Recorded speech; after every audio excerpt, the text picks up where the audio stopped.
واحد بن گرامی کے پاس ایک نوجوان آیا تو اس نے آ کر کے عرض کی کہ حضور میں جوان ہوں تو جب سے سنا نا مر جانا ہے، قبر میں جانا ہے، جنازہ دیکھا ہے، قبر میں بندے کو اترتے دے، مجھے موت سے بڑا ڈر لگتا، کوئی وظیفہ بتائیں یہ مجھے کوئی نصیحت کریں۔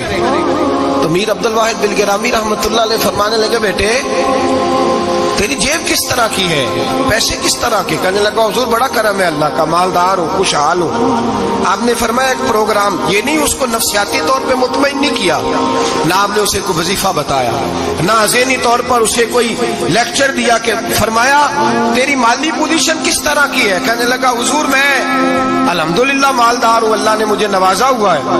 آپ فرمانے لگے اس طرح کر، روزانہ کی بنیاد پہ صدقہ دینا شروع کر، اور فرض نماز کے ساتھ ساتھ روزانہ کی بنیاد پر چند نفل پڑھنے شروع کر، صدقہ روز دے، 10 روپے دے لیکن دینے روزانہ ہے، 15 روپے دے لیکن دینے روزانہ ہے، روزانہ کی بنیاد پر صدقہ کر۔ بچہ کہتا ہے میں بھی حیران تھا کہ حضرت میں تو وظیفہ پوچھنے آیا تھا کہ موت سے ڈر لگتا ہے، انہوں نے مجھے صدقے پہ لگا دیا، نفل پہ لگا دیا، وہ تو کام میں کر رہا ہوں۔ خیر بزرگ تھے، وظیفہ پڑھنے لگا، صدقہ دینے لگا، اللہ اللہ کرنے لگا۔ فرماتے ہیں کچھ دن بیت گئے تو میر عبد الواحد بن گرامی رحمت اللہ علیہ 6-7 ماہ کے بعد دوبارہ ملاقات ہوئی تو فرمانے لگے بیٹے اب تیرا کیا حال ہے؟ تو وہ نوجوان کہنے لگا حضور اب مجھے مرنے سے ڈر نہیں لگتا، بلکہ اب تو میرا مرنے کو دل کرتا ہے، تو دل کرتا ہے، ڈر نہیں لگتا، اب دل کرتا ہے۔ اور حضور آپ نے میرے ساتھ کیا کیا ہے کہ میرا تو دل کرنے لگا ہے مرنے کو، خوف نکل گیا ہے، دل کرنے لگا ہے میں جاؤں۔ تو بڑا خوبصورت ارشاد فرمایا، کیا بات ہے، اللہ والوں کی باتیں اللہ کے لشکروں میں سے لشکر ہوتی۔ میر سید عبد الواحد بن گرامی رحمت اللہ علیہ فرمانے لگے بھائی جس جگہ آدمی کی پراپرٹی ہوتی ہے، جس جگہ اس کا مکان ہوتا ہے، جس جگہ اس کی جائیداد ہوتی ہے، وہاں اس کا جانے کو دل کرتا ہے۔ فرمایا اب تو نے صدقہ دے کے نفل پڑھ کے جنت میں اپنا مکان بک کرا لیا ہے، اب وہاں تیرا پلاٹ ہو گیا ہے، اب تیرا ڈر نہیں لگے گا، اب تیرا جنت میں جانے کو دل کرے گا، اب تیرا وہاں جانے کو جی چاہے گا جہاں آدمی کی زمین نہیں ہوتی، جگہ نہیں ہوتی، سر چھپانے کو مکان نہیں ہوتا۔ بھائی نبی کریم صلی اللہ علیہ وسلم کی بارگاہ میں حضرت عمر آئے، بخاری مسلم میں موجود، کہتے ہیں حضور اٹھے چارپائی سے تو نبی پاک کے کمر مبارک پر موٹے موٹے بان کے نشان تھے۔ عرض کی یا رسول اللہ صلی اللہ علیہ وسلم کیسر و کسرا تو اتنی موج میں ہے، یا رسول اللہ وہ تو اتنی موج کر رہے ہیں اور آپ اس تکلیف میں؟ تو محبوب نے فرمایا عمر کیا تم یہ پسند نہیں کرتے کہ وہ دنیا میں موج کر لے اور اللہ آخرت کی ساری عزتیں ہمیں ہی عطا فرما دے؟ فرمایا میں تمہاری دنیا سے کچھ لینے نہیں آیا، میں تو بطور مسافر یہاں وقت گزار کے پیغام الہی دینے آیا۔ تو میرے بھائی جب توحید باری تعالیٰ پر توجہ ہوتی ہے پھر دنیا کی لذتوں پہ دل نہیں لگتا، پھر انسان ساری محنت آخرت کے لیے کرتا ہے، پھر اس کا خیال آخرت کی طرف رہتا ہے۔ اور میرے اعلیٰ حضرت فاضل و محدث بریلوی رحمت اللہ تعالیٰ علیہ فرماتے ہیں جب تیری توجہ توحید باری تعالیٰ کی طرف ہوتی ہے نا پھر تو اپنے آپ کو سنبھال کے نہیں رکھتا، پھر تو تیرا دل کرتا ہے میں جیوں بھی تو اللہ کے لیے، مروں بھی تو، بول کے بتائیے، جیوں بھی تو اور مروں بھی تو میری زندگی کا مقصد تیرے دین کی سرفرازی، میں اسی لیے مسلمان، میں اسی لیے نمازی۔ پھر دل کرتا ہے کہ جینا مرنا اللہ کے لیے ہو۔ پھر صحابہ حضور کی بارگاہ میں آ کے سفارشیں کرتے۔ حضرت ابو سعد خزیمہ، بڑی عجیب حدیث اور بڑا نرالا رنگ اس روایت کا، حضرت ابو سعد خزیمہ رضی اللہ تعالیٰ عنہ، ان کے بیٹے، ان کا نام سعد تھا، بیٹے بدر میں شہید ہو گئے۔ حضور نے احد کے لیے اعلان کیا تو حضرت خزیمہ آئے نبی پاک کی بارگاہ میں اور آ کے کھڑے ہوئے تو عرض کرنے لگے محبوبہ میں دعا کرانے آیا ہوں۔ صحابہ کہتے ہیں لب و لہجے میں اتنا حسن تھا، گفتگو میں اتنی مٹھاس تھی، اس کی بولی کے اندر اتنا پیار تھا کہ ہمارے دل مائل ہو گئے کہ یہ کیا کہنے آئے۔ حضرت خزیمہ عرض کرنے لگے یا رسول اللہ صلی اللہ علیہ وسلم میرا صاحبزادہ، میرے بیٹے محمد سعد وہ بدر میں شہید ہو گئے تھے. یا رسول اللہ میں شہادت سے رہ گیا تھا. حضور ہم دونوں باپ بیٹے کا ارادہ تھا جہاد میں آنے کا, ہم دونوں کا پروگرام تھا. وہ کہتا تھا میں جاؤں گا, میں کہتا تھا میں جاؤں گا. پھر ہم نے قرآن اندازی کی تو قرہ میرے بیٹے کے نام نکلا. بیٹا میرا آیا بدر میں, پھر اللہ تبارک و تعالیٰ نے اسے شہادت عطا فرمائی, وہ شہید ہو گیا. یا رسول اللہ صلی اللہ علیہ وسلم آپ نے کل اعلان فرمایا ہے کہ احد کے لیے جانا ہے, اور رات ہی کو میرا بیٹا مجھے خواب میں ملا ہے, اور میں نے دیکھا ہے وہ تو جنت کی نہروں کے قریب سیرے کر رہا ہے, اور مجھے کہہ رہے ابا جی جلدی آ جائیں, یہاں مل کے رہیں گے, مل کے وقت گزاریں گے. یا رسول اللہ صلی اللہ علیہ وسلم میں بے چین ہو گیا ہوں اس کے پاس جانے کے لیے. دعا فرمائے اللہ مجھے بھی شہادت عطا فرما دے, اللہ مجھے بھی شہادت دے دے. صحابہ کہتے ہیں اس کی عجیب, اس کا دعا کرانے کا, ہم نے تو دیکھا تھا لوگ دعا کرانے آتے ہیں کوئی مصیبت کے لیے, کوئی پریشانی کے لیے, کوئی آزمائش کے لیے, کوئی بیماری کے لیے. یہ مصطفیٰ کریم کے صحابہ کا بارگاہ خداوندی پر اعتماد, توحید باری تعالیٰ پر نظر, کہ وہ کہتے ہیں ہم تو اللہ کے لیے جان دینے کی دعا کرانے آئے, دعا کریں اللہ ہمیں اپنے رستے میں شہادت کی موت دے. صحابہ کہتے ہیں نبی پاک نے دعا فرمائی, پھر ہم نے حضور کی دعا کو قبول ہوتے بھی دیکھا, ہم نے اپنی آنکھوں سے مصطفیٰ کی دعا کو قبول ہوتے دیکھا. ہم نے جناب خزیمہ کو احد کے میدان میں شہید ہوتے دیکھا, اور میرے رسول پاک صلی اللہ علیہ وسلم کے صحابہ ان کی طرف دیکھتے تو رشک کرتے, فخر کرتے, کہتے دیکھو یہ وہ غلام ہے جو حضور سے دعا لے کر کے دنیا سے گیا. آج جو لوگوں کا مرنے کو دل نہیں کرتا, آج بڑی بڑی بلڈنگیں بناتے ہیں, بڑی بڑی عمارتیں کھڑی کرتے ہیں, بڑی بڑی جائیدادیں بناتے ہیں, ہر بینک میں اکاؤنٹ کھلواتے, سرمایہ پیسہ دنیا داری بناتے, تعلقات بناتے, سیاسی سماجی رشتے دنیا داری کے جھوٹ کے ناطے. توحید باری تعالیٰ پر جب اعتماد ہوتا ہے تو انسان جس رشتے کو مضبوط کرنا چاہتا ہے وہ یا خدا کا رشتہ ہوتا ہے یا محمد مصطفیٰ کا رشتہ ہوتا ہے. باقی تو پھر اس کی توجہ ہٹ جاتی ہے توجہ, پھر وہ یہ دیکھتا ہے کہ خدا رسول کے ساتھ رشتہ کس طرح مضبوط ہو سکتا ہے. میرے بھائی توحید باری تعالیٰ اللہ کے رستے میں مرنے کا جذبہ دیتی ہے, راہ الہی میں نکلنے کا شوق پیدا کرتی ہے. اللہ تبارک و تعالیٰ کی توحید جب تو کامل طور پر مانتا ہے پھر تیرا آگے بڑھنے کو دل کرتا ہے. حضرت سیدنا انس بن مالک رضی اللہ تعالیٰ عنہ فرماتے الترغیب والترہیب میں حدیث مبارکہ موجود ہے, فرماتے ہیں احد کے میدان میں یا اس کے علاوہ کوئی ایسا موقع تھا کہ ایک صحابی حضور کی بارگاہ میں آئے, عرض کرنے لگے یا رسول اللہ صلی اللہ علیہ وسلم, ایک تو میں غریب ہوں, دوسرا میری شکل صورت خوبصورت نہیں, تیسرا میرے وجود سے بدبو نکلتی ہے, کوئی میرے قریب نہیں بیٹھتا, اگر میں اللہ کے رستے میں جہاد کروں, اپنی راہ خدا میں جان دے دوں, تو بتائیے میرا رب مجھے کیا عطا کرے گا؟ تو نبی پاک نے فرمایا اگر تو شہید ہو گیا تو سارے دروازے کھل جائیں گے جنت کے, سیدھا جنت میں جائے گا. یقین کامل دیکھیے, احد کے میدان میں تلوار پکڑی, جہاد کیا, شہید ہو گئے. صحابہ کہتے ہیں نبی پاک اس کے سرانے آ کے کھڑے ہوئے, اور کیا خوبصورت جملے ارشاد فرمائے اللہ تبارک و تعالیٰ نے اس کی بدصورتی کو خوبصورتی میں بدل دیا ہے, اللہ نے اس کے وجود سے آنے والی بدبو کو خوشبو سے بدل دیا. اور نبی پاک علیہ السلام فرمانے لگے جنت کی حور دروازہ کھول کے اسے کہہ رہی ہے آ جا جلدی جلدی, اللہ نے تیرا نکاح میرے ساتھ فرما دیا ہے, جلدی آ جا, میں تیرے استقبال کو کھڑی. میرے عزیز کچھ لوگ ایسے ہیں جن سے عذاب قبر ہوگا ہی نہیں. میرے رسول کریم صلی اللہ تعالی علیہ وسلم نے ارشاد فرمایا کہ جو اللہ کے رستے میں شہید ہو گیا, یہ سنن نسائی میں موجود ہے, اسے عذاب قبر نہیں ہوگا, بلکہ ایک حدیث میں تو فرمایا حساب کتاب ہی نہیں ہوگا, اللہ بغیر سوال جواب کے جنت عطا فرما دے. کچھ لوگوں کو لوگوں کی بخشش پہ بھی مسئلہ ہی بنتا ہے کہ کوئی بخشا نہ جائے.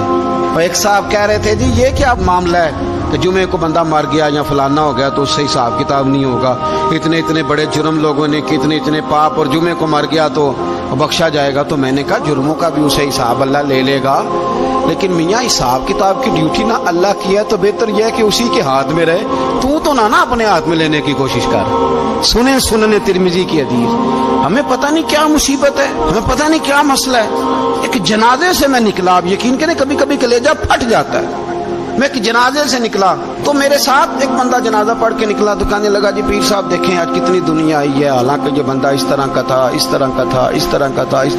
میں نے اسے کہا یار تجھے تو فکر ہی لگ گئی ہے کہیں جنت میں چلا ہی نہ جائے، تو اس طرح کرنا جنت کے دروازے کے سامنے کھڑے ہو جانا ڈنڈا لے کے کہ میں نے نہیں جانے دینا۔ شرم آنی چاہیے ہمیں۔ اللہ فرماتے ہیں جنت اتنی چوڑی ہے جتنے زمین و آسمان، اس کی چوڑائی زمین اور آسمان کے برابر ہے، تو ہم تو اپنے علاوہ کسی کو جانے نہیں دینا چاہتے جنت میں۔ اور بس کریں، جنت خدا کا فضل ہے، اور اللہ فرماتے ہیں میرا فضل میں جسے چاہتا ہوں عطا کرتا ہوں۔ یہ سنن ترمذی کی حدیث، اور اس کے راوی حضرت عبداللہ ابن عمر رضی اللہ تعالیٰ عنہ، نبی پاک علیہ السلام نے فرمایا جو مسلمان جمعے کے دن یا جمعے کی رات کو فوت ہو اس کو اللہ تعالیٰ قبر کی آزمائش سے محفوظ رکھتا ہے۔ جو جمعے کی رات فوت ہو جائے یا جمعے والے، یعنی جمعے رات اور جمعے کی درمیانی رات چلا جائے یا جمعے والے، تو اللہ اسے عذاب قبر سے، تو میرے عزیز جو بندہ شہید ہو اس سے عذاب قبر نہیں ہوتا، جو آدمی جمعے کے دن یا جمعے کی رات چلا جائے اسے بھی عذاب قبر نہیں ہوتا۔ اور میرے رسول کریم صلی اللہ تعالی علیہ وسلم نے فرمایا جو بندہ ایک دن اور ایک رات، یہ حدیث صحیح مسلم میں، سنن ترمذی میں، مصنف عبد الرزاق میں موجود ہے، ایک دن اور ایک رات اللہ کی رضا کے لیے اسلامی سرحد پہ پہرا دے۔ میں اور آپ سوئے ہوئے ہیں، لیکن وہ لوگ جو فوجی بارڈروں پہ کھڑے ہیں، دیکھو مدینے والے محبوب کس کس پہ کرم فرماتے ہیں۔ ساری عمر نہیں، 24-25 سال کی سروس نہیں، فرمایا ایک دن اور ایک رات اللہ کی رضا کے لیے جو اسلامی سرحد پر پہرا دے، مسلمانوں کو کافروں سے بچائے، رب اسے عذاب قبر نہیں دے گا، اسے اللہ تعالیٰ اپنے فضل سے معاف فرما دے گا۔ ایک رات اور ایک، آپ کیا سمجھتے ہیں کہ ان فوجیوں کی کوئی چھوٹی شان ہے؟ ان کا کوئی چھوٹا مرتبہ ہے؟ ایک دن اور ایک رات اگر یہ پہرا دیں تو اللہ انہیں اتنا انعام عطا کرتا ہے۔ اسی طرح سن لو، یہ ذرا غور سے سننا، ابن ماجہ کی حدیث، اور اس کے علاوہ مسند ابو یعلا میں موجود حدیث کے راوی حضرت ابو ہریرہ رضی اللہ تعالی عنہ، حضور صلی اللہ تعالی علیہ وسلم نے فرمایا جو شخص بیماری سے فوت ہوا، قربان جاؤں میرے محبوب نے بیماری کا نام ہی نہیں لیا، فرمایا کوئی بھی بیماری ہو، فرمایا جو آدمی بیماری سے فوت ہوا اللہ اسے شہادت کی موت عطا فرمائے گا، اور وہ عذاب قبر سے اور قبر کے امتحان سے بھی محفوظ رہے گا، اور حضور فرماتے ہیں اس کو صبح اور شام جنت کے باغوں میں سے رزق دیا جائے گا۔ جو کسی بھی بیماری سے مرا، یہ لوگ بیماری سے مر رہے ہیں تو لوگوں نے اچھوت سمجھ رہے ہیں، اچھوت، یہ اچھوت نہیں ہے، اس لیے کہ لوارث نہیں، یہ خدا رسول کے ماننے والے ہیں، تم انہیں اچھوت کہہ رہے ہو، اور مدینے والے رسول انہیں شہید فرما رہے ہیں۔ حضور نے فرمایا جو بیماری سے مرے شہید ہے، وہ قبر کے عذاب سے محفوظ رہے گا اور جنت کے باغوں میں سے اللہ رزق دے گا۔ لوگ کہتے ہیں دیکھو جی بڑا تانگ ہو کے دنیا سے گیا ہے، تو اس بندے کو بھی عذاب قبر نہیں ہوتا۔ اسی طرح جو بندہ سورہ ملک پڑھتا ہے، سنن ترمذی میں حضرت ابن عباس سے روایت ہے کہ حضور صلی اللہ علیہ وسلم کے ایک صحابی نے ایک جگہ خیمہ لگایا تو وہاں سورہ ملک پڑھنے کی آواز آتی تھی، کوئی بندہ پڑھنے والا نظر نہیں آتا تھا۔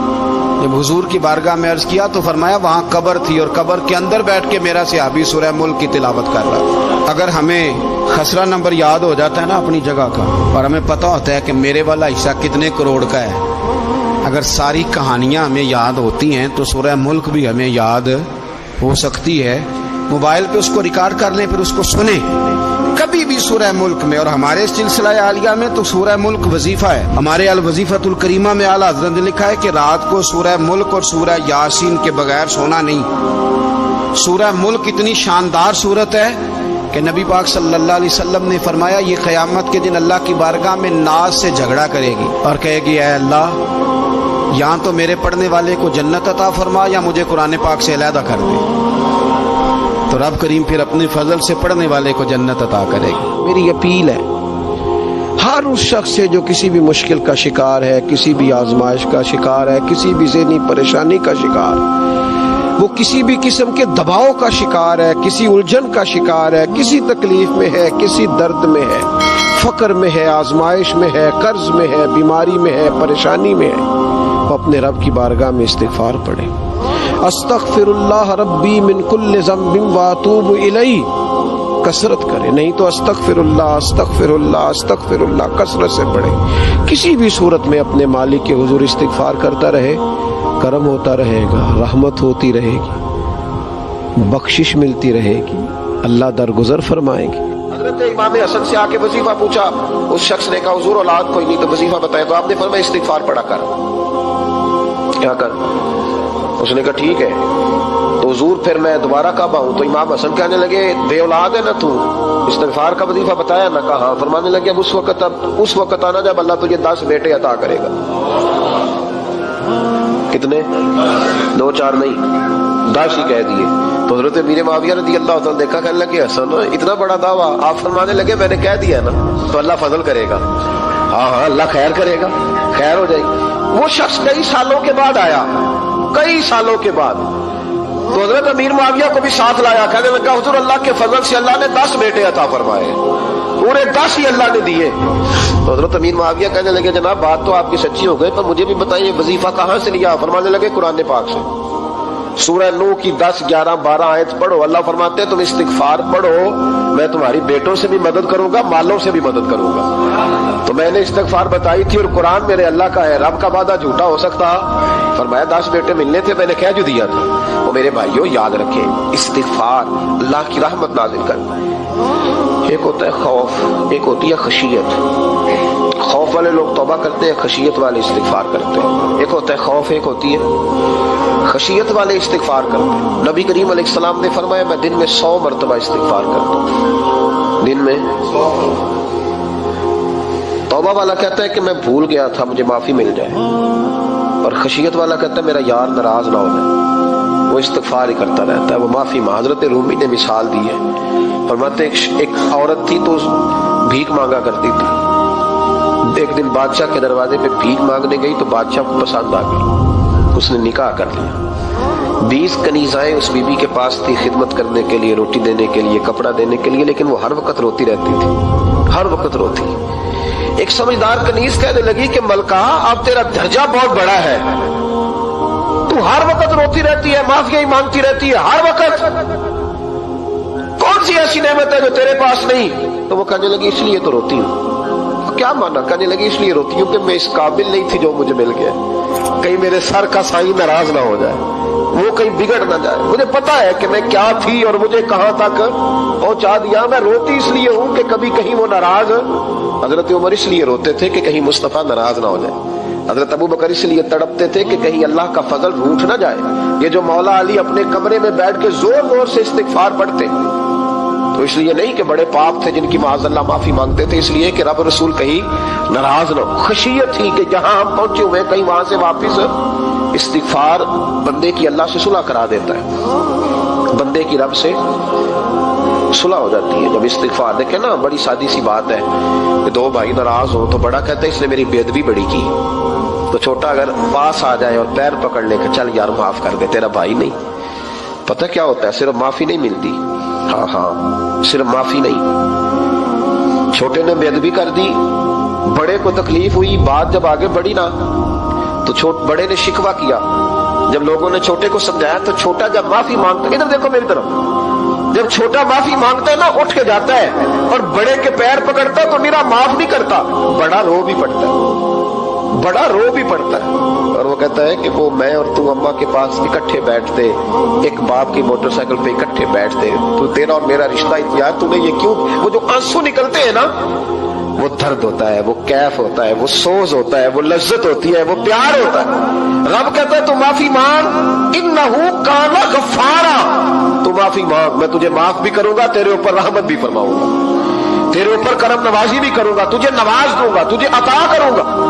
حضرت موسیٰ کلیم اللہ علیہ السلام کا زمانہ مبارکہ تھا، قحط پڑ گیا، بارش نہیں ہوتی. ہم لوگ نا اب تو خیر ہمارے پاکستان میں تو ٹیبل ٹاک ہوتی ہے، ٹاک شو ہوتے ہیں، ہمارے ہاں تو پتہ کیا جاتا ہے کہ بارش ہو کیوں نہیں رہی، اور اس پہ یہ ہوتا ہے کہ دھواں بڑا چڑھ گیا ہے، حالات بڑے خراب ہیں، فلاں ایسے ہو گیا قحط کا. ہم تو اسباب تلاش کرتے رہتے ہیں نا جی، بھوک بہت زیادہ ہے، فلاں چیز ایسے ہے، فلاں چیز ایسے، ہم تو یہ تلاش کرتے رہتے ہیں. وہ لوگ یوں نہیں کرتے تھے، وہ سیدھے جا کے مصلوں پہ بیٹھتے تھے. اس لیے کہ وہ کہتے تھے جب رب چاہتا ہے تو پھر کوئی چیز کسی چیز کو روک سکتی، وہ سیدھے مسلح پہ بیٹھتے۔ اعلیٰ حضرت فاضل بریلوی رحمۃ اللہ علیہ کے پاس ایک مولانا محمد حسین آئے، وہ فلکیات کے بڑے ماہر تھے، تو اعلیٰ حضرت نے فرمایا ذرا ستاروں کا حساب لگا کے دکھاؤ بارش کب ہوگی؟ کہنے لگا پورا مہینہ تو نہیں ہوگی۔ تو اعلیٰ حضرت رحمۃ اللہ علیہ فرمانے لگے کہو کہ میرا علم کہتا ہے مہینہ نہیں ہوگی، اللہ چاہے تو ابھی ہو سکتی ہے۔ کہنے لگا جی وہ تو ٹھیک ہے پر میرا علم، وہ جیسے روز لوگوں نے پیر نیٹ ٹو سین شاہ صاحب نہیں کھولے ہوتے کہ بارش کب آئے گی، اور اس کی طرف نہ دیکھ، مسلح پہ بیٹھ، مہربانی کر مسلح پہ بیٹھ، اللہ کی بارگاہ میں حاضر ہو، اس سے معافی مانگ، اسے منا تاکہ وہ رحمت کی بارش۔ کہنے لگا جی میرا علم کہتا ہے۔ تو اعلیٰ حضرت فرمانے لگے پھر وہی بات، تو کہہ اللہ چاہے تو بارش ابھی، لیکن یہ جو اڑ گئے ہیں نا بیچارے، یہ اڑ ہی گئے ہیں، یہ جہاں الجھ گئے ہیں وہاں یہ لوگ الجھ گئے، اللہ ہمیں الجھنے سے محفوظ فرمائے۔ تو اعلیٰ حضرت اٹھے تو فرمایا ٹائم کیا ہوا ہے گھڑی پہ؟ کہنے لگا جی 12۔ تو اعلیٰ حضرت نے گھڑی گھمائی، اب کیا بج گیا؟ کہنے لگا 4 بج گئے۔ فرمانے لگے بج گئے نا 4؟ کہنے لگا جی آپ نے گھڑی گھما جو دی ہے۔ فرمانے لگے اللہ بھی جب چاہے تو ستارے گھما دیتا ہے، اللہ بھی ستارے گھما دیتا ہے بارش۔ کہنے لگا جی وہ تو ٹھیک ہے پر مہینہ نہیں ہو سکتی۔ اڑا ہوا بندہ اس کا کوئی علاج ہے جو اڑ جو جائے، اس کے لیے قرآن کہتا ہے وَإِذَا خَاطَبَهُمُ الْجَاهِلُونَ قَالُوا سَلَامًا، اسے سلوٹ کرو دور سے، اسے کو تو جان اور تیرا۔ کہنے لگا جی ہو نہیں سکتی پورا مہینہ۔ فرمانے لگے یار تو جا اپنا کام کر۔ وہ شخص کہتا ہے میں نے دروازہ کھولا اعلیٰ حضرت کا، کمرے سے باہر نکلا تو تیز بارش ہو رہی، واپس آیا تو میں نے کہا احمد رضا یہ عقیدہ کہاں سے لیا ہے؟ فرمایا دروازہ مصطفیٰ سے لیا ہے صلی اللہ علیہ وسلم۔ تو یاد رکھیں کہ اللہ کو منانا چاہیے، استغفار کرنا چاہیے۔ پھر غور کر لیں اس بات پر کہ وہ کتنا عظمت اور رفت والا شخص ہے جس کی اللہ کی نظر میں عزت ہے، جو اللہ کے ہاں قابل اکرام ہے، مالک کے ہاں۔ عزت، تعظیم اور توقیر یہ مسلمان کا خوبصورت عمل ہے، ان سے ایک اچھا اور خوبصورت معاشرہ جنم لیتا ہے۔ لیکن اگر بڑوں کو تکلیف دی جائے، بزرگوں کی بے ادبی کی جائے، معاشرے میں بگاڑ بھی پیدا ہوتا ہے اور بدصورتی بھی پیدا ہوتی ہے، بدصورتی پیدا ہوتی ہے، بدبو پھیلتی ہے۔ اس سے معاشرے کا حسن مان پڑتا ہے۔ بڑوں کو تکلیف نہ دے، آزمائش میں مبتلا نہ کرے۔ جس کو اللہ تبارک و تعالی نے ہم سے بڑا کیا ہے، علم میں کیا ہو، عمل میں کیا ہو، تقوی میں کیا ہو، یا ویسے ہی دین کے اندر اس کی داڑھی سفید ہو گئی، اس شخص کا اکرام کرے، اس کو عزت دے، اس کے ساتھ ادب والا معاملہ کرے۔ یہ چیز سنوارتی ہے مسلمانوں کو۔ آج کل بے ادبی عام ہو گئی ہے۔ معاشرے میں زیادہ پاورفل وہ لوگ ہیں جن کی زبانیں زیادہ لمبی ہیں، جو عزتیں زیادہ اتارتے ہیں، لوگ ان سے زیادہ ڈرتے ہیں۔ اپنے آپ کو ان لوگوں نے بڑا پاورفل سمجھنا شروع کر لیا، بلکہ بدتمیزوں کی ایک اچھی ٹیم تیار کر لی جائے تو انسان بہت بڑا اونچا عہدہ بھی حاصل کر سکتا ہے، معاذ اللہ تعالی۔ یہ رواج اچھا نہیں، یہ انداز درست نہیں ہے، یہ طریقہ کار، یہ خوبصورت لوگوں کا طریقہ نہیں، یہ حسین معاشروں کا یہ انداز نہیں ہے۔ یعنی قومی سطح کے لوگ جو دنیا کے اندر کسی ملک کی نمائندگی کریں، وہی اگر ایک پریس کانفرنس اور گھنٹے کے بعد دوسری پریس کانفرنس، فلانے نے کیا بات تو دوسرے نے دیا جواب، تو یہ انداز مہذب قوموں کا نہیں ہوتا، اس سے امیج خراب ہوتا ہے۔ یہی انداز اب ہمارے گھروں میں چلتا ہے۔ کسی کی ایک بات پر جب تک سامنے والا 11 باتیں نہیں کرتا، اتنی دیر تک اس کی روح کو، اس کے دل کو تسلی نہیں ہوتی۔ یہ چیزیں عروج پکڑتی جا رہی ہیں۔ بزرگ تکلیف میں ہیں، بڑے درد میں ہیں۔ میں نے پہلے بھی ایک دفعہ عرض کیا تھا، ایک بزرگ مجھ سے کہنے لگے کہ آپ دعا کریں میرے بیٹوں کو اللہ نرمی عطا کر دے، وہ بولتے نہیں ٹھیک، ان کا لب و لہجہ صحیح نہیں ہے۔ تو میں نے ان سے کہا کہ بزرگوں، جہاں تک میں جانتا ہوں کوئی ایسی بات ہے تو نہیں۔ تو وہ کہنے لگے کہ جس طرح آپ سمجھتے ہیں نا، ہمارے رشتہ دار بھی اور اہل علاقہ سارے یہی سمجھتے ہیں، پر میں تکلیف میں ہوں، میری بیوی تکلیف میں۔ میں نے کہا کہ پھر آپ یہ اتنی زیادہ پردہ پوشی کس بات کی؟ تو وہ کہنے لگے کہ ڈرتا ہوں۔ اگر لوگوں کے سامنے ہم بات کرتے ہیں تو لوگ کہتے ہیں کہ تم نے تربیت نہیں صحیح کی. اگر میں بات کرتا ہوں تو لوگ مجھ پہ شک کرتے ہیں، کہتے ہیں تو نے رزق نہیں صحیح کھلایا. تو میں درد میں رہتا ہوں، کپڑا اٹھاؤں گا تو میرا اپنا بدن برہنہ ہو جائے. یار وہ کتنی تکلیف میں ہے باپ جو اپنے سگے بیٹے سے بات نہیں کرتا کہ پتہ نہیں کہاں سے بولے گا، کیا جواب دے گا میری بات کا. یعنی ڈرتا ہے، سہما ہوا رہتا ہے.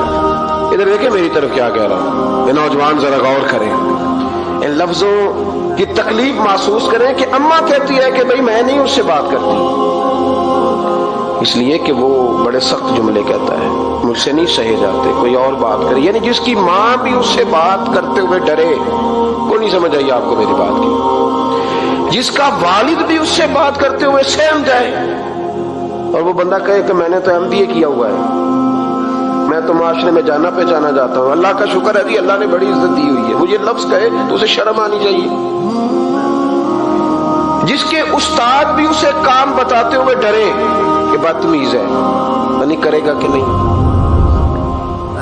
اگلے لفظ اس سے بھی خطرناک ہیں جس کا مرشد بے جھجک جسے کام ہی نہ بتا سکے اور جس کو کام کہنا ہی چھوڑ دے، جس کے حوالے سے لوگ خاموش ہو جائیں کہ بس مطلب کیا ضرورت ہے جب اس پہ بات بوجھ بنے گی.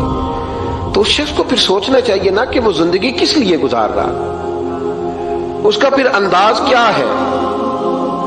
بزرگ جن کی وجہ سے تکلیف میں ہو، آزمائش میں ہو، درد میں ہو، اور یار جو آدمی نیک ہو رب فرماتا ہے اس کا تو میں حیا کرتا ہوں، اللہ کہتا ہے اس کی تو میں قدر کرتا ہوں، میں اس کی. دیکھیں نا میرے نبی کریم صلی اللہ علیہ وسلم نے فرمایا جب سفید داڑھی والا شخص قبر میں جاتا ہے، یہ ترمذی کی حدیث ہے،